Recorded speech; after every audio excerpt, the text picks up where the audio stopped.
American രഹസ്യാന്വേഷണ agency CIA പുറമെ കേരളത്തിലെ ആദ്യ കമ്മ്യൂണിസ്റ്റ് സർക്കാരിനെ അട്ടിമറിക്കാൻ ബ്രിട്ടനും പങ്കുണ്ടായിരുന്നു എന്ന് വെളിപ്പെടുത്തൽ. ചരിത്രകാരൻ പോൾ മഗാരിൻ്റെതാണ് ഈ വെളിപ്പെടുത്തൽ. കമ്മ്യൂണിസ്റ്റ് വിരുദ്ധ പരിപാടികൾ നടത്തുന്നതിന് ബ്രിട്ടീഷ് രഹസ്യാന്വേഷണ ഏജൻസികൾ പരിശീലനം നൽകി എന്നുമാണ് വെളിപ്പെടുത്തൽ. പിണറായി സർക്കാരിനെതിരായ കുത്തിത്തിരിപ്പുകൾക്ക് പിന്നിലും ഇത്തരം ചാരന്മാരാണെന്ന് CPM general secretary MA Baby 24നോട് പ്രതികരിച്ചു. ഇപ്പോൾ ഇന്ത്യയിലുള്ള ഒരേ ഒരു ഇടതുപക്ഷ ഗവൺമെൻറ് കമ്മ്യൂണിസ്റ്റ് പാർട്ടി നേതാവിൻ്റെ നേതൃത്വത്തിലുള്ള പിണറായിയുടെ നേതൃത്വത്തിലുള്ള ഗവൺമെൻറ്റാണ്. ആ ഗവൺമെൻറ്റിനെതിരായിട്ട് നടക്കുന്ന കുത്തിത്തിരിപ്പുകൾക്ക് പിന്നിലും ഇതുപോലെ ഏതെല്ലാം വിദേശ സാമ്രാജ്യത്വ മുതലാളിത്ത രാജ്യങ്ങളുടെ ചാരന്മാരാണ് പ്രവർത്തിക്കുന്നത്, അവർ എത്രത്തോളം പണം ഇതിന് ചെലവിടുന്നുണ്ട് തുടങ്ങിയ വിവരങ്ങൾ ഇനി പുറത്തു വരാനിരിക്കുന്നതേ ഉള്ളൂ. ഇന്ത്യൻ രാഷ്ട്രീയത്തിൽ ഇടപെട്ട് പുരോഗമന പ്രസ്ഥാനത്തെ നശിപ്പിക്കുന്ന പ്രവർത്തനത്തിൽ CIA മാത്രമല്ല, ഇന്ത്യയെ ദീർഘകാലം കോളനിയാക്കി അടിച്ചമർത്തി വെച്ചിരുന്ന ബ്രിട്ടീഷ് സാമ്രാജ്യത്വത്തിൻ്റെ രഹസ്യ വിഭാഗവും CIA അതേ പ്രവർത്തനം തന്നെ കേരളത്തിലെ EMS ഗവൺമെൻറ്റിനെ, കമ്മ്യൂണിസ്റ്റ് ഗവൺമെൻറ്റിനെ അട്ടിമറിക്കാൻ വേണ്ടി നടത്തിയിരുന്നു.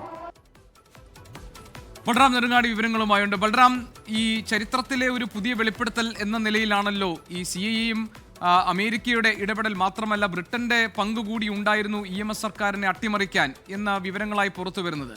അതിൻ്റെ ചുവട് പിടിച്ച് ഇപ്പോൾ CPM ജനറൽ സെക്രട്ടറി പറഞ്ഞിരിക്കുന്നത് ഇത് ഈ ഇപ്പോഴത്തെ പിണറായി സർക്കാരിനെതിരായിട്ടും ഇത്തരത്തിലുള്ള ചില ശക്തികൾ, നിഗൂഢ ശക്തികൾ പ്രവർത്തിക്കുന്നുണ്ട് എന്നാണ്.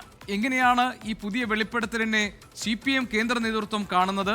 ഇത് ഏത് പശ്ചാത്തലത്തിലാണ് നിലവിൽ ഇപ്പോൾ കേരളത്തിലെ പിണറായി, അതായത് ഏക കമ്മ്യൂണിസ്റ്റ് സർക്കാർ എന്ന നിലയിൽ പിണറായി സർക്കാരിനെതിരെയും ചില രഹസ്യ നീക്കങ്ങൾ നടക്കുന്നുണ്ട് എന്നൊക്കെയുള്ള ആരോപണം അദ്ദേഹം ഉന്നയിക്കുന്നത്? GK, ഇപ്പോൾ പുറത്തു വന്നിരിക്കുന്ന വെളിപ്പെടുത്തൽ എന്നുള്ളത് ഏറെ ചരിത്രപരമാണ്. നേരത്തെ തന്നെ ഈ ആദ്യ EMS സർക്കാരിനെ അട്ടിമറിക്കാൻ അമേരിക്കൻ ചാര ഏജൻസിയായ CIA പങ്കുണ്ടായിരുന്നു, അതിന് കോൺഗ്രസിന്റെ സഹകരണം ഉണ്ടായിരുന്നു തുടങ്ങിയ വിവരങ്ങൾ പുറത്തു വരികയും അത് CPIM പ്രചരണ ആയുധമാക്കുകയും ചെയ്തിരുന്നു. എന്നാൽ ബ്രിട്ടനും അത്തരത്തിലൊരു നീക്കത്തിൽ പങ്കുണ്ടായിരുന്നു എന്ന വിവരമാണ് പുറത്തു വന്നിരിക്കുന്നത്. അത് ചരിത്രകാരനായ പോൾ മഗാർ എഴുതിയ ലേഖനത്തിലാണ് ഈ ഒരു വെളിപ്പെടുത്തലുള്ളത്. പ്രത്യേകിച്ച് ആ കാലഘട്ടത്തിലെ ബ്രിട്ടീഷ് ഹൈക്കമ്മീഷണർ മാൽക്കം മക്ഡൊണാൾഡ് ഈ കമ്മ്യൂണിസ്റ്റ് സർക്കാർ ഇത്തരത്തിൽ കേരളത്തിൽ അധികാരത്തിലിരിക്കുന്നത് ഒരു കമ്മ്യൂണിസ്റ്റ് മാതൃക രാജ്യത്തിനകത്ത് സൃഷ്ടിക്കപ്പെടുമെന്നും അത് മറികടക്കാൻ കോൺഗ്രസിന് കഴിയില്ല, അത് അപകടകരമാണ് ആഗോളതലത്തിൽ എന്നും ബ്രിട്ടനെ അറിയിച്ചു എന്നും തുടർന്ന് ബ്രിട്ടന്റെ ആസൂത്രണത്തിൽ അത് അന്നത്തെ കേന്ദ്ര സർക്കാരിനെ ഉൾപ്പെടെ പ്രധാനമന്ത്രിയെയും ആഭ്യന്തരമന്ത്രിയെ ഉൾപ്പെടെയുള്ളവരുമായി ബ്രിട്ടീഷ് രഹസ്യ ദൗത്യവുമായി ബ്രിട്ടീഷ് ഉദ്യോഗസ്ഥൻ എത്തിക്കണ്ടു.